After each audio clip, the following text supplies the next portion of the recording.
And I'm looking forward to speaking with today's guests, Jon Cunha and Jotham Busfield. Jon was a three-time All-American in track and field at Wheaton College until injury ended his aspirations of reaching the Olympics.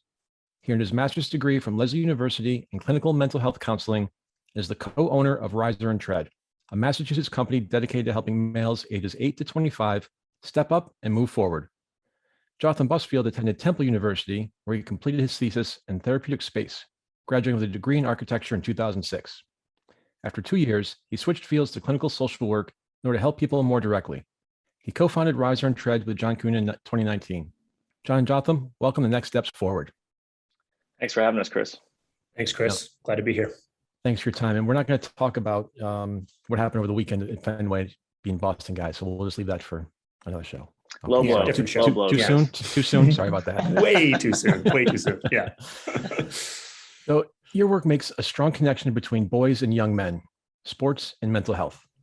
The Olympics wrapped up not too long ago, and tennis fans were riveted by this year's US Open. Mental health issues took center stage in ways that we haven't seen before, with world-class athletes discussing their very real challenges. It seems, though, that with the public's short attention span, that this moment could pass and we could miss an opportunity to really change things. What did you take away from those conversations that we saw? What do you think we're seeing in a permanent change in the topic of mental health? I would say that the biggest takeaways that we got from it is that people are feeling more comfortable to even have the conversation in general. This has been a hidden conversation for a long time. Probably within the last 5 to 10 years, it's been more readily available and people are sort of being more outspoken and talking about it. So I did see, I think there's a lot of old school versus new school thoughts of mental health in general. And I think that there was a lot of polarization in terms of, people struggling with mental illness, like just suck it up and just kind of keep pushing forward. So we definitely saw a lot of those types of things, which we find to be a little bit detrimental to the conversation. And I do think that it's created a positive and permanent change in the field. I don't see this as a situation where it was like the Olympics was a trendy thing to talk about mental health and it'll go away. I think the Olympics was sort of a pinnacle moment for us to continue to talk about it. And I don't think the conversation is going to go away. And I think more and more you turn on the radio and listen to professional athletes or just people in general thanking their mental, skills coach or their therapist. It's becoming more normalized, which helps the conversation to continue to grow and evolve and put as much information in front of people as possible. And, Jotham and I, that's what we're wanting to do, is to continue the dialogue of how important this conversation is. Yes, with mental health in regards to athletics, but just mental health in general. And then specifically to young guys, I think now is, feeling like finally the time that the iron's hot and people are willing and open to even having the conversation. And that's why we really are excited about having opportunities like this, where we can sort of continue the dialogue and put our message out there. Yeah, for sure. There's definitely a lot of polarization in the conversations that happened as a result of the Olympics. But I think that polarization is probably needed to push the conversation forward. I think the fact that it's even these types of conversations were even in the limelight like they were is a good sign. It means that it's heading where it needs to head. So some of the conversations were definitely difficult that you heard people having, and people definitely are pretty entrenched in their opinions on some of these topics. But to see mental health and topics related to that center stage. For Jon and I, in terms of the work we do and trying to help people, was really important to see that, because we know that means that it's heading in the right direction. I think seeing athletes speak out as individuals about their journeys, that's also such a great thing to see. That's why we started our podcast, was to capture that, because that dialogue helps move the conversation forward as well.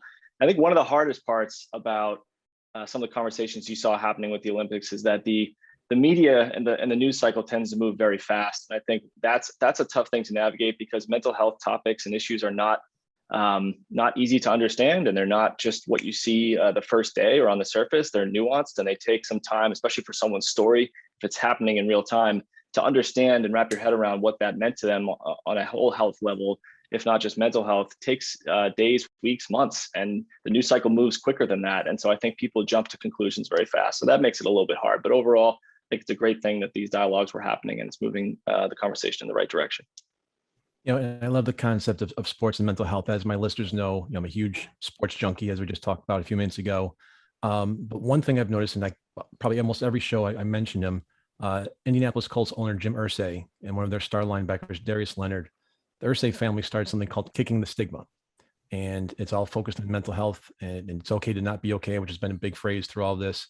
And so I've been trying to get them on the show for a long time, but just having that correlation between mental health and sports sort of helps make bridge that gap, for lack of a better phrase. And also, I think I've been saying this over the last year, that the one positive thing to come out of COVID is that it has put a positive spotlight on mental health. It's bringing it forward. It's, to your point earlier, making us talk about it again. How do you feel that the pandemic has changed our collective focus on mental health?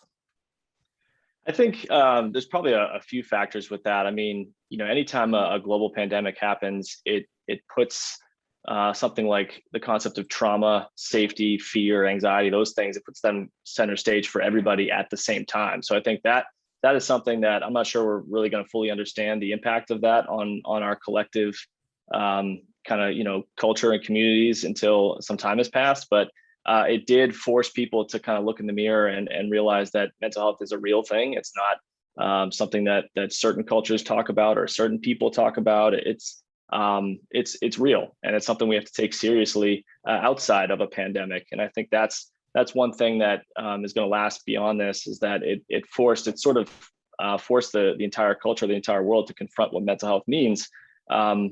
Because of those things that were happening, like a collective trauma, loss, anxiety, isolation, and life transitions. Those are all things that tend to impact health and mental health.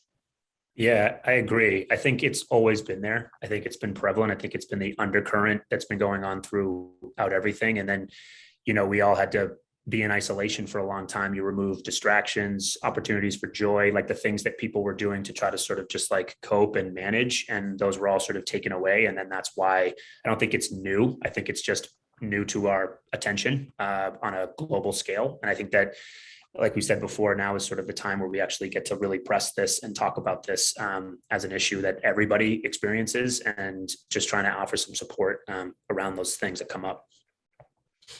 We were talking last week, and one of you said there's a lot of misinformation and traps about mental health that we need to discuss. What are your big concerns when it comes to misinformation? I would say that it's, it's really easy now to obtain information. And I think a lot of misinformation or things go on to, how do I feel better, right? Searching Google, like what's the top 5 things to do to address anxiety, the top 10 things to address all of these different things. And I think while maybe the intent is to be positive and to try to be supportive, I think unless you're working with a clinician who knows how to navigate those different things, you can actually be exposing yourself to more harm by opening yourself up to these types of things without any real professional guidance on how to address some of those things. So, and also with trends comes, and I think that we're in this period right now that there comes people trying to potentially capitalize on those types of things. And so you'll hear buzzwords of, that people try to attract ways to sell people on certain things. And I think that can make it a little bit difficult. And that's where misinformation can come from, and some of those traps that we've talked about. And I think that's why, it's a good time to be in this conversation, because we get to sort of help guide people who are looking for help in helping them find the right areas to be able to do that. Because there is, just like everything else, not just with mental health, there's always misinformation and traps that people can fall into that we really want to try to help people navigate. How do you find the right information for you?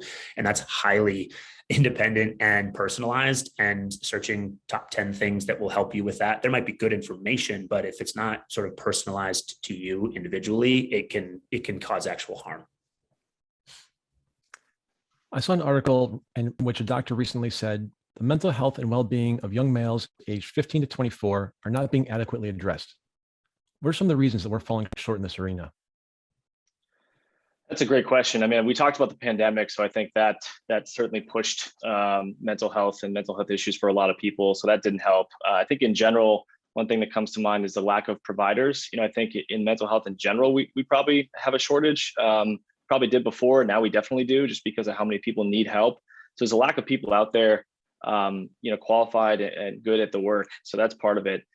Then when it comes, that's in general, but then when you speak to like the, guys in the 15 to 24-year-old range, I'm not sure, we have male and female clinicians working for Riser and Tread. So I trust a person's ability to connect with young guys if they're passionate about that work and they've done some of that work before. That being said, the majority of people in the helping profession are not male and probably don't want to focus on that as their typical client that they want to work with. So I think that's a reality that we're probably struggling with too, is that I don't think, out of the people who go into the field of mental health in any capacity, I'm not sure all of the majority of them want to specialize in working with guys, let alone guys 15 to 24. So the shortage hits that group probably even a little bit more. That's one of the reasons why John and I are so passionate about building a company that really specifically aims to help young guys, because we think that that's a real need, and it's a hole that we want to fill by helping as many people as we can in that age range. Then there's some other issues that I think contribute to functioning when it comes to guys who are 15 to 24. That it's not their fault, but still relate. I think social media and the prevalence of social media over the last 10 years or so has not helped things. I think it's caused issues, particularly for people who, their brains are not fully developed yet and they don't really have a secure sense of self. I think it's difficult to be in those environments and understand how to navigate while keeping stress in a reasonable place. So that's part of it. And then there's other things that I don't think are helping as well, like gambling becoming legalized. I think that's going to be a huge issue for young guys. I'm not sure we even know yet how big of an issue that's going to be. How readily available online pornography is, I think, is a very, very much a hidden issue right now amongst young males. And then substance use continues to be an issue, and alcohol is a huge problem with that. I know, so a lot of people view cannabis as less problematic, but particularly for guys 15 to 24, I disagree with that. I think because their brains aren't fully developed, they often use that as their main coping strategy for things like anxiety. And it tends to lead to a numbing effect and an avoidance of actually making positive changes in their lives. So I think there's a lot of factors that are working against that specific group. To your point about gambling, I can't count the number of commercials I saw on Monday Night Football last night. It's through the roof. Yeah, it's becoming very commonplace now. It's being legalized in more and more states left and right. And whether it's gambling, cannabis, even alcohol, I think it's we live in a capitalist society, and if people are going to try to create a business around something and capitalize on it, they are focused on the dollar first, not who it affects, and that's going to come a lot later. And we're pretty concerned with what that's going to do, and I don't think we're going to know right away, unfortunately. So, where are the gaps addressing the mental health and well-being of young males? What are we failing to do?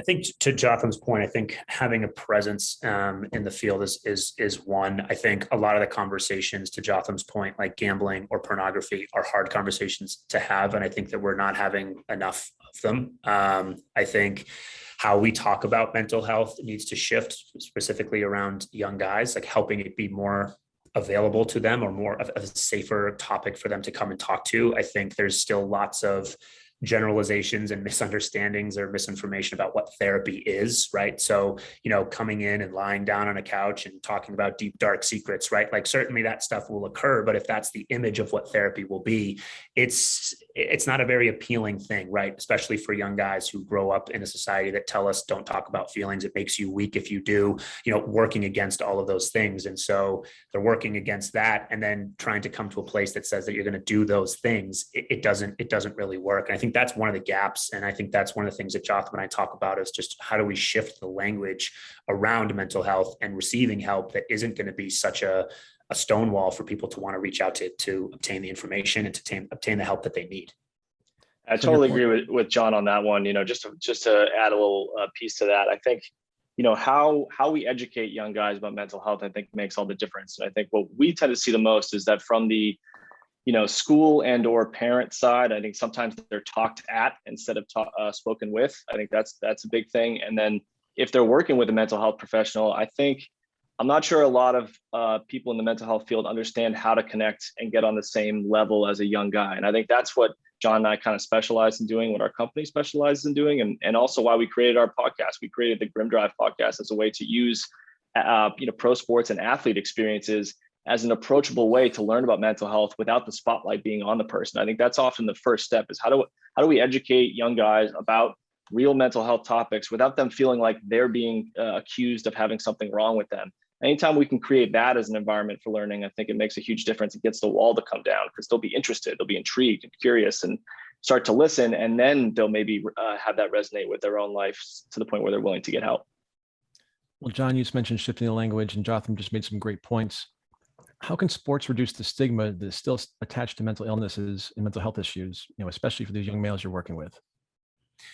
Yeah, I think it makes the conversation more approachable, right? And more relatable. I think that's been one of the massive benefits of having these pro athletes come out and speak about their own experience, because we know what's going on, right? We know people are experiencing this, and athletes are certainly not, immune to dealing with mental health issues. And I think that if someone who's, following Michael Phelps and a big swimmer and really looks up to Michael Phelps, and then hears him talk about his struggles with depression and ADHD and how those things affected it. If those are things that resonate with anybody, it makes it, oh, okay, if Michael Phelps is someone who might be going through this as the most successful swimmer ever, maybe that's okay for me to talk about too. And I think that's, again, why one of the reasons why we've paired these two topics together, because it's really approachable for young guys to talk about something that's already a little bit in their wheelhouse to talk about sports. I know that's a generalization for young men, but sports is a conversation that it feels a little bit safe to have. It feels a little bit comfortable to have with your friends, with anybody. And if we can inject mental health into that conversation, then the idea would be that would become a normalized conversation for young men to start to have, which again just continues to reduce the stigma and increases the amount of young men that might feel comfortable to come and seek help. And I think having these big top athletes, a lot of them are role models for young men. And again, if they're seeing a pathway of support that they're looking at, it just makes it easier for them to say, Russell Wilson was working with a mental fitness coach, and Michael Phelps was too, and Tom Brady does, and Brad Marchand and JD Martinez, and the list goes on and on and on of all these top athletes that are getting this support. It makes it less threatening for people who might be thinking about it. And also too, I think one of the things that I think a lot of young men struggle with is they just assume that the anguish they're going through is just normal. Mm-hmm. I have that conversation with young guys all the time. Like, I didn't even realize that this was something that I could get help on. They're just like, I just thought that my anxiety or my depression was just normal. And to hear stories of people that they may or may not look up to gives them like, oh, like almost this aha moment of, okay, maybe this is something that I should be thinking about too, because a lot of what this person is saying, I also resonate with as well. And it just, again, continues to open up doors for people to walk through to receive help. You just went through a very short list of some big name athletes, and more are coming out. And obviously there are more out there that we didn't mention. How can we better leverage sports to reduce that stigma, these young men and teens? The NFL's got a program, the NBA has a program, but it's sort of like a 30,000-foot program where we're out there somewhat in the community. But that's who we need to leverage to really almost like get access to, but get them to be the mouthpiece, for this movement, for lack of a better word, that, everybody goes through stuff and it's okay. To your point earlier, John, don't suck it up and rub dirt on it. Let's face it. Let's, talk about it and figure it out. What can we do there, if anything? Yeah, I think that being able to use leverage sports, I think it happening and at the professional level certainly helps. So having programs that people are starting to roll out to help support athletes, so like the NBA, every team now has to have a mental health professional on staff. I think that, other programs, whether it's college, high school, even starter programs, look to the professional realm for guidance of how to construct programs. And so I think that the more that we can see presence of good programming at that level, the hope would be that we'd start to understand that this is something that's not just for professionals, right? This is something that if it's good enough for Tom Brady to use, or it's good enough for Michael Phelps to use, maybe there's something too that I could be doing this as well, and not needing to wait to become a pro, because the statistics don't lie. Most people don't become professional athletes. And so if this information is only readily available for pros, you might not have access to that. But if you can see someone getting that help at that level, the goal and hope would be that, oh, well, if this information is readily available for me as well, then I can maybe get some of this information too, to seek some support. Yeah, I would agree with that, and add that, I think, like John said, it's so important that the pro sport level and the collegiate sport level, you have these athletes that have a platform, are using that platform to speak out about their own experience and the importance of understanding mental health. I think that's going to continue, which is such a great thing. That being said, there's a limit to what that's going to do. I think at some point now, in our opinion, we have to translate that to the younger levels. And to me, it comes through youth coaches. To me, in the last topic, John, you talked about the importance of role models. Like, people look around, young guys look around for who's modeling behavior for them, right? And if they're looking around in their community, in their immediate vicinity, and they're seeing bad examples of model behavior when it comes to emotional regulation and mental health, that's a huge issue. So it's great that they're looking at pro athletes and they're going to get a better example for that. But in my opinion, the best intervention point is to come from a youth coach perspective. I think youth coaches are still are typically guys from a generation that were not given permission to open up about mental health and understand that. And that comes through in their coaching style. And I think it's a huge issue. So to me, that's where I think we could make the most progress is some education to coaches at the youth level, high school and younger, to ensure that when they're responsible for coaching young guys, they understand the power they hold and they use it in the right way instead of educating them in the wrong direction, which I think still happens quite a bit. Jotham, you switched careers to help people more directly, but was there a specific moment or event that caused you to make that decision? I think it was probably a combination of two things. I would say like around the same time, after working in the field of architecture for like a year and a half to 2 years, I started to realize that I wasn't going to be able to have the opportunity that I wanted to help people on a level that caused me to get into the field. And that's not to blame the architectural field. I think that also had a lot to do with my talent and abilities having a limit in that realm of things. So that was part of it. And at the same time, volunteering opportunities and other opportunities started to present themselves that had meaning to me and that I thought I'd be good at based on my past experience. And I started to kind of dive into that at the same time. So I think it was that combination of things that made me realize that for me, I think it might be best to shift if I really want to help people in the quickest way possible. Jon, you specialize in working with clients coping with ADHD, anxiety, and depression. What drew you to those areas? My own personal experience. So I was an athlete throughout my entire career. Track was my main focus. I ran all the way through college. I have ADHD. And so like athletics just kind of like drew me to it. It was fast paced. It was moving. It was lots of structure and guidance. And that was sort of a place that I felt comfort and sort of my access to joy, sort of some of the stuff that I talk about. That was it for me. Being active and running and track was sort of the environment that worked well for me. And then when I was going through college, had a sort of a career-ending injury where I tore my hamstring, and that sort of put me into what I refer to as like sports-induced depression. And I just wasn't making good decisions after that, sort of like severing relationships with people that had once been places. And so I think that my experience of going through some of those things, I know it's not unique. I know there are plenty of athletes that go through situations like that. And I think that's what drew me to want to specialize in working with clients that sort of fit those types of criteria, because I think we see a lot of it. ADHD and anxiety and depression all kind of go hand in hand. We kind of sometimes talk about the ADHD pipeline, where sort of untreated ADHD leads to anxiety, which untreated leads to depression. That's sort of like the trajectory that we see with that. And as someone who sort of lived through some of those types of things, I have a real ability to sort of work with people on a relational level, saying like, I've been there, I know what can be done, and here's some things that really can be helpful to navigate and to help you through these types of things. Because injury especially is something that most athletes can relate to, and helping them through those types of things has been something that I've been just deeply passionate about, because I've lived that experience and it's a real dark hole to be in. And so having been there, not wanting anybody else to be there. Jotham, I co-founded a national nonprofit that helps veterans take their next steps forward by connecting them with revolutionary medical technology. And you worked for a time as an intake clinician for homeless veterans at the Department of Veterans Affairs. What similarities did you see among the homeless veterans you worked with? And is there a way to take those similarities into account to prevent some veterans from becoming homeless?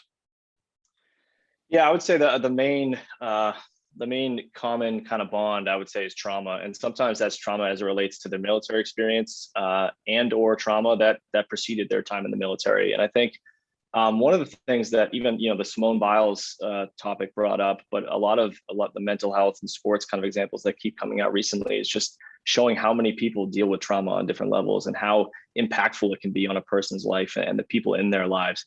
So I would say that is something where if we can, I do think our field is getting better when it comes to being trauma informed. I know the VA has done a ton of work when it comes to educating their staff around being trauma informed with the care they provide. So understanding of trauma and factoring the reality of trauma into your work with veterans, I think, is the most important thing. The second piece that relates to homelessness specifically would be just taking a housing first approach. And the VA does this as well, where I think in the past, we maybe looked at, hey, we have to help this person individually, and then we got to do this, and then we got to do this, and then we'll get them housing, right? Then we'll solve their housing issue. And what we've realized, and a lot of people have realized through research and learning the hard way, I think, is that housing has to come first. you get them housing, you get them that stability with a roof over their head and an environment that's conducive to healing first. And then you get the other wraparound services in place. And that order of operations works a lot more effectively to solving homelessness than the reverse. Sounds that simple, right? I know. Pretty methodical. We should call the VA for that one. Jon, you've developed a training program for athletes, coaches, and organizations to strengthen mental fitness and resolve.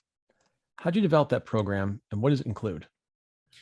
So similar to what Jotham was saying a little bit earlier about like helping coaches with, shifting the way that were coaching from a younger level. I think that was part of the reason where it sort of originated from, of wanting to just give skills and exercises and things like that for coaches. It sort of came about that we're really trying to shift the idea that training, when we think of the concept of training, includes the mind, and it's a muscle just like everything else. And so the program is really to design to cultivate and strengthen the mind. And that comes from a host of different things: confidence cultivation, purpose development, just visualization and imagery training. A lot of breath work goes into these types of things. It's sort of it's a program that's developed to sort of strengthen if something were to go wrong, but also to maintain focus, obtaining, the flow state or in the zone, or those types of buzzwords that we hear. You can actively put yourself in those states of mind. A lot of times athletes will sort of be able to remember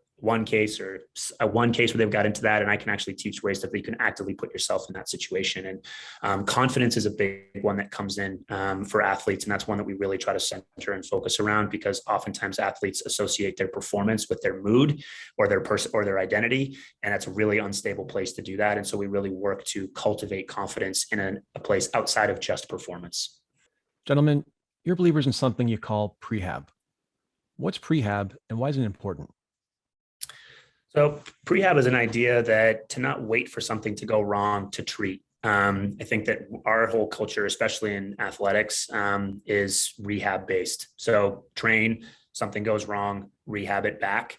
And our whole concept and idea is you can be working on prehab techniques and ways to support yourself before something goes wrong.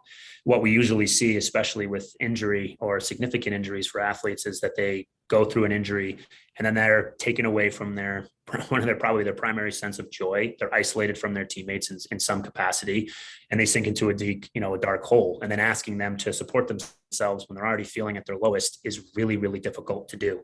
And so the concept of prehab is, well, let's work on confidence cultivation. Let's work on purpose development outside of just sports. Let's work on you before something may or may not go wrong. So if something happens, you're feeling prepared for that. And the analogy I use is, if you're being chased in the woods by a bear and you come across a bicycle, you don't want to learn how to ride a bicycle in that moment. You want to know how to ride it and get on and go. And so prehab is kind of that concept of get on the bicycle and just go. And we're seeing sort of really great results because of that people are feeling prepared when things don't go according to plan, that they're able to sort of identify that what's going on for them, make appropriate plans, and establish, healthy goals, and refocus and address what needs to happen. And if that work is done beforehand, when the problem comes up, they know how to move through it, as opposed to, here's a big problem that's totally shaken me and I don't know what to do. And now maybe I'm trying to learn how to recover from that, but probably not. So that's the whole idea around it, is trying to shift the idea of waiting for something to go wrong to receive help. And I think even in the mental health field, we see the same thing, that you wait till there's a mental illness, or you wait until you're struggling to the point that you can't function to go seek help. And the things that we would be talking about in those times, you could easily be coming in and working on those things prior to. And if we can shift the narrative of what mental health means and when to access the support to preventative and prehab, people are going to be better supported, and we'll probably actually see a decrease in some of those things as well. So that's what we really try to push, that as the new message of, don't wait for something to be wrong to receive the help. You can get support so that you know what to do in the moments when you might need it. You also have what you describe as a hybrid approach to treatment involving therapy plus coaching. Could you elaborate on that approach, please? And what is it and how does it work? Yeah, so I think that relates to what Jon's saying about prehab. I think out of the guys we work with, not everyone comes in with a diagnosable mental health issue. I think that is for anyone who wants to check them out. There's a guy named Eric Cussin who started a nonprofit called Same Here. And it's samehereglobal.org, I believe. And they really help when it comes to global mental health education and reduction of stigma. And the main thing that he talks about is that, like, if we look at mental illness, it's the 1 in 20 or the 20% or the 1 in 5. And what we have to look at when it comes to mental health, it's really more about the 5 and 5, that we all go through things. And it's kind of on a spectrum in terms of what we're dealing with at what point in time. So a lot of guys that, especially now that the stigma has reduced, parents and of young guys and young guys themselves, if they're over 18, are more likely to proactively come in and get help from us before they are actually at the point where they have a diagnosable mental health issue, but they're still struggling with different things, where if it left untreated would probably go down that road. And so I think what that means is, for the people we work with, not everyone needs, an evidence-based practice for therapy. Some of them need some of that. Others need a little bit more of a proactive coaching approach that's about goal setting. It's about increasing motivation and increasing self-awareness and kind of getting down to work. And so I think what John and I do and what our company does is we try to focus on, for each person, we try to figure out what the best mix of those things are. Is it mostly therapy for people dealing with panic attacks and intense OCD and substance abuse issues and things like that? It's probably going to be a lot more of the therapy side of things initially.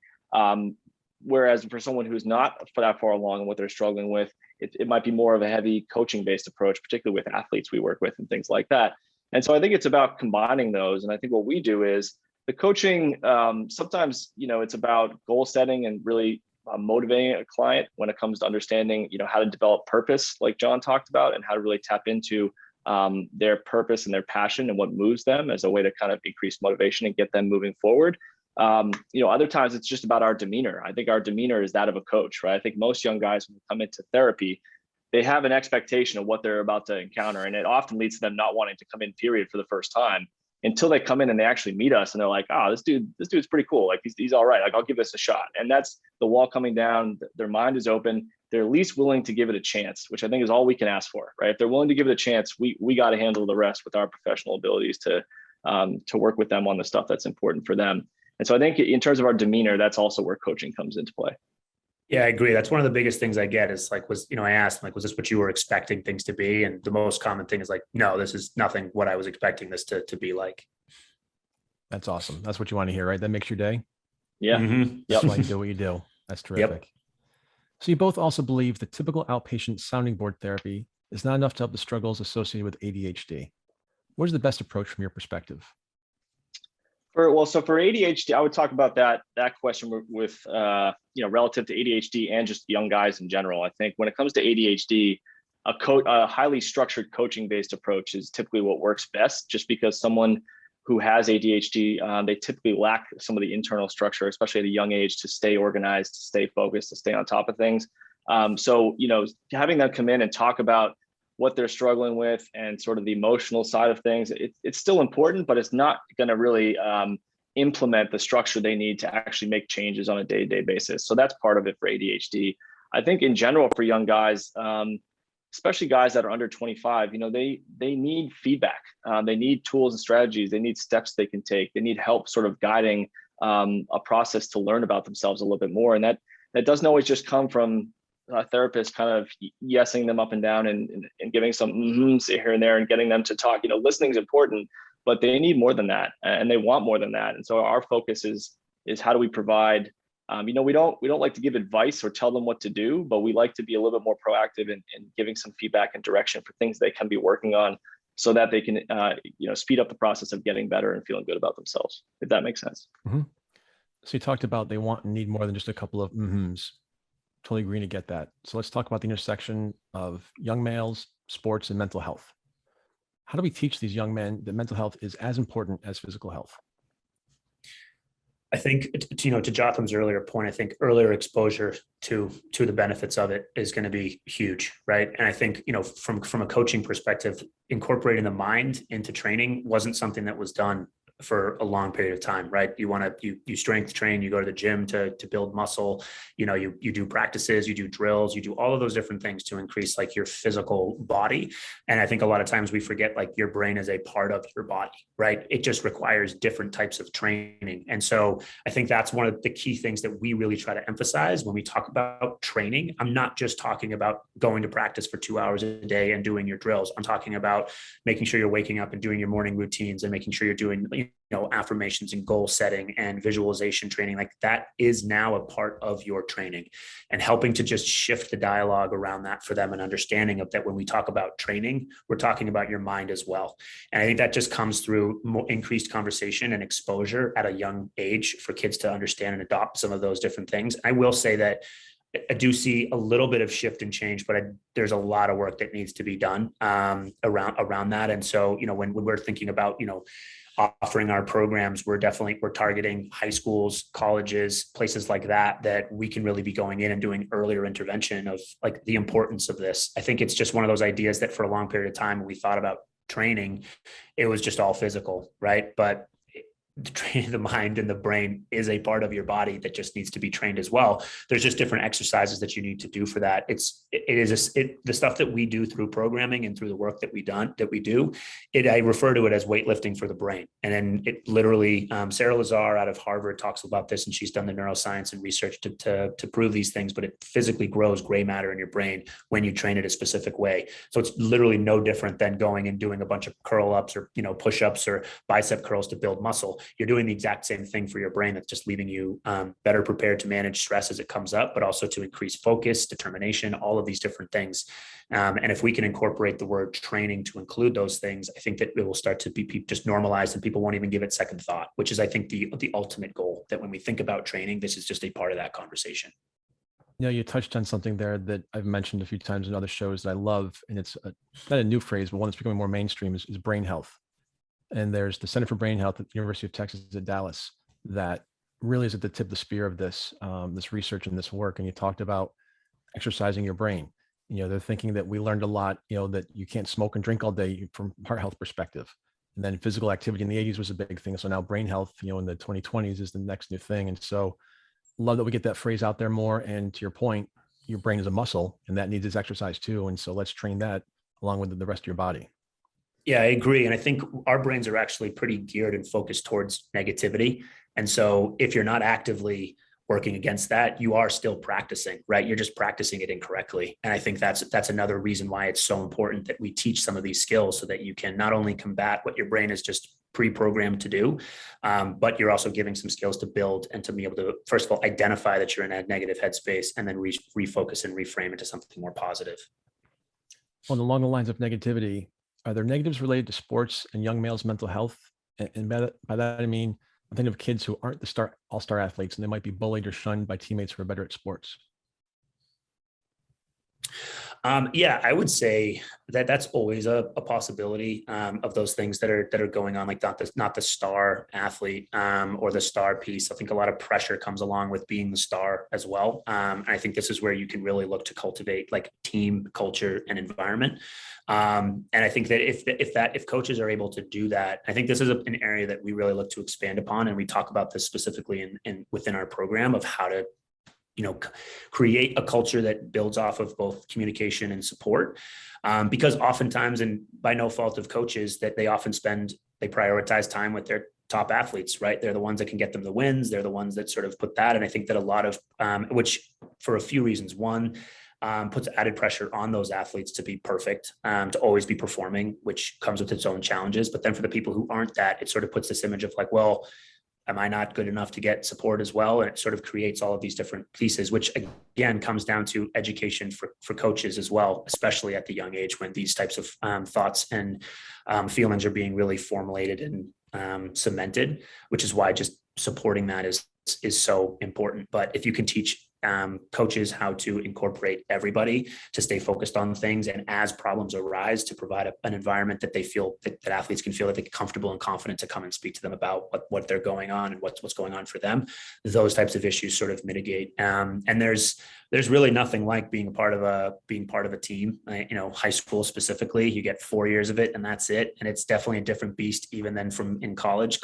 especially if you're at a pretty high competitive level, it starts to become a little bit more business-like, which shifts the dynamics. But being a part of a well-functioning team, there's really nothing quite like it. And the skills that go into that translate outside of just being a part of a sports team, right? If you can learn how to effectively self-advocate if something isn't going on for you, if you can learn how to work with a group of people towards a unified goal, that's not just for sports, that's for life in general. And if you can educate coaches on how you can get your teammates to be thinking and performing that way, you're really setting them up for success, not just for the season, but for the rest of their lives.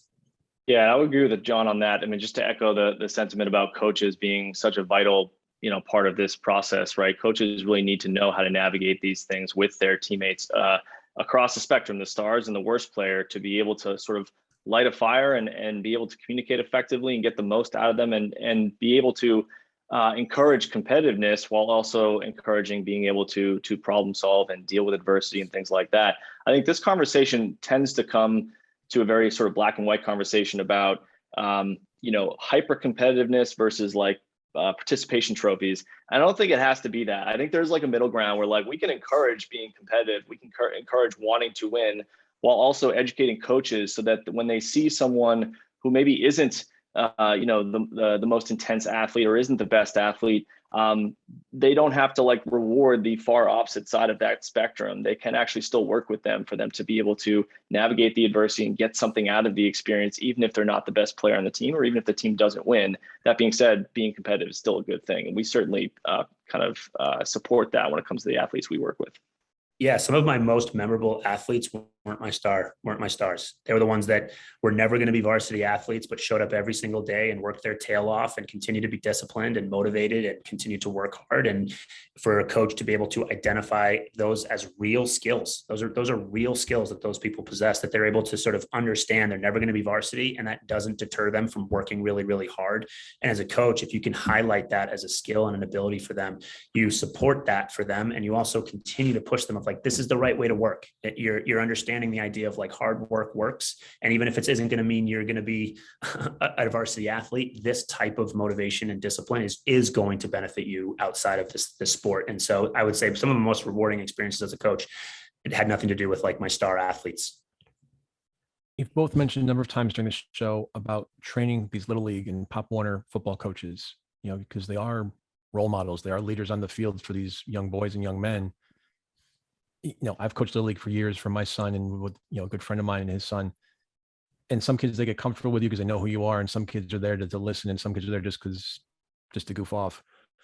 You bring all that together, go to your point, it's the coach's job to mold all of these young men and women, depending on the sport. Is that another business model for you out there? Like to have the Babe Ruth sanctions or the Little League, have some programs out there, because it makes a lot of sense. And I certainly could have benefited from something like that.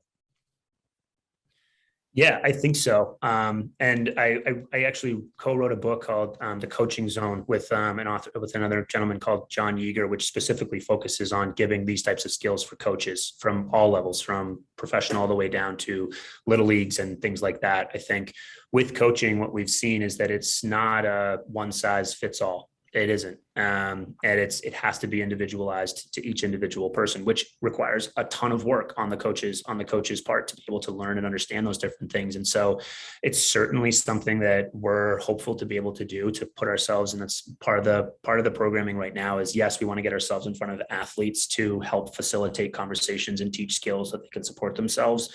But also the other half of that coin is the support staff that's going to be working with them, which are the coaches. And that's definitely a piece of something that we're looking to support and continue of.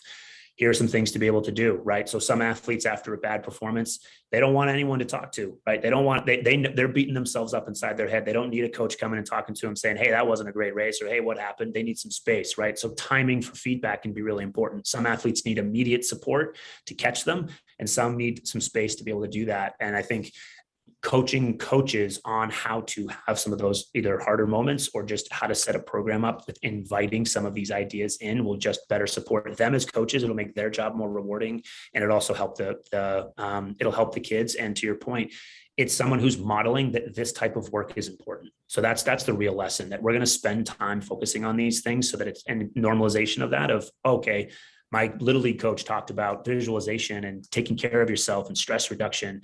It's not something that isn't okay for me to talk about because I'm talking about it at an early age. Can either of you speak to the idea that the loss of a positive male role model has a detrimental effect on boys' mental health? Well, I think we talked about the importance of modeled behavior earlier. I think who you're around who you're around in general in terms of what behavior they're modeling makes a huge difference. And then, obviously, for a guy, I don't think they have to have all, or a specifically male role model. I think just the role models in general that are around them, I think, is the most important thing. But sometimes to look around, see someone that looks like you, that's modeling the right behavior, makes a huge difference. And so having that in general is important. If they have it and then lose it, now you're adding a layer of grief and loss to that, which I think compounds challenges and struggling as well. And we've talked about sports as a way to reach young males about mental health. Are there other avenues we should explore or pursue to make those connections? Yeah, I think any and every avenue, at this point, because like you said, I think the Olympics really put a real spotlight on this. And I think that's something that Jotham and I talk about all the time, of like, how do we increase the messaging across all platforms or all avenues to just invite more and more people to this conversation, because ultimately when we do that, we help the conversation move in a productive way, as long as it's being guided by the professionals and the people who are working within that field. So we found that working through sports has been an effective way to get the conversation going, but it's certainly not the only avenue of places that we can sort of look to explore. You can look to explore either through nutrition or helping implement sort of strategies just through school and traditional schools and things like that. So we're always looking for opportunities to put support systems in place for people, because not everybody enjoys sports, right? Not everybody likes sports. Not every young guy likes sports. So,